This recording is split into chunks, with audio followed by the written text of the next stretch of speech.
Chaque pays a trois armées, une armée aérienne, une armée terrestre et une armée navale. Et ces armées sont à l'image des armées du monde spirituel. Et le diable, il a trois armées.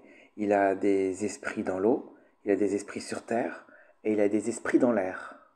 Dans l'eau, le chef de l'armée, c'est le Léviathan, et les esprits des eaux sont des esprits de séduction, de destruction, de luxure, d'impureté. C'est tout ce qui est lié à l'eau, à l'échange d'eau, de fluides, donc c'est lié aux rivières, aux sources, à l'océan. Pour l'armée terrestre, faut voir que notre corps est composé de terre, de poussière, et l'armée terrestre, son chef, c'est le Behémoth. La Bible en parle aussi dans Job. Et donc ça contient tous les mauvais esprits liés au rejet, à la culpabilité, à la honte, liés un peu à l'apparence du corps, à l'infirmité, à la violence, aux instincts animaux, aux instincts primaires. Maintenant, l'armée aérienne, ce sont tout ce qui est esprit de la sorcellerie, les esprits sorciers et les esprits humains de sorcellerie. Les sorciers, quand ils sortent de leur corps et qu'ils voyagent, ils utilisent l'espace aérien, ils s'accrochent à des oiseaux et ils voyagent dans l'espace. Et le chef, c'est le prince de la puissance de l'air.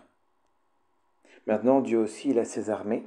Il a l'armée aérienne, il combat dans l'air, il combat sur terre, mais il ne combat pas dans l'eau. On ne voit pas dans la Bible Dieu combattre dans l'eau. L'eau est vraiment un endroit dangereux pour l'être humain. Il faut vraiment en prendre conscience.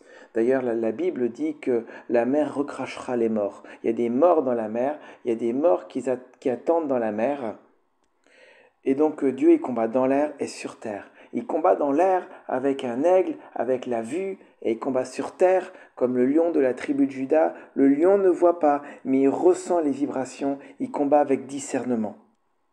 L'aigle, c'est le vent de Dieu, il peut combattre dans l'air, mais il peut très bien s'attaquer à un serpent sur terre. Un serpent, un python, c'est un esprit terrien, c'est un esprit menteur. Et un aigle peut très bien s'attaquer à un serpent, un lion aussi. Enfin, voilà pour les classifications de l'armée. Tout à l'heure, nous allons prier en langue. J'aimerais qu'on puisse se voir comme une escadrille. On va décoller dans la louange, dans l'adoration, et Dieu va nous conduire dans une mission. Dans une mission, et je ne sais pas qui on rencontrera, vers quelle mission Dieu va nous conduire, mais soyons conscients de toutes ces armées. Voilà, et pour terminer, j'aimerais dire que toutes ces armées, elles utilisent le quatrième élément, elles utilisent le feu. Mais je parlerai du feu la prochaine fois.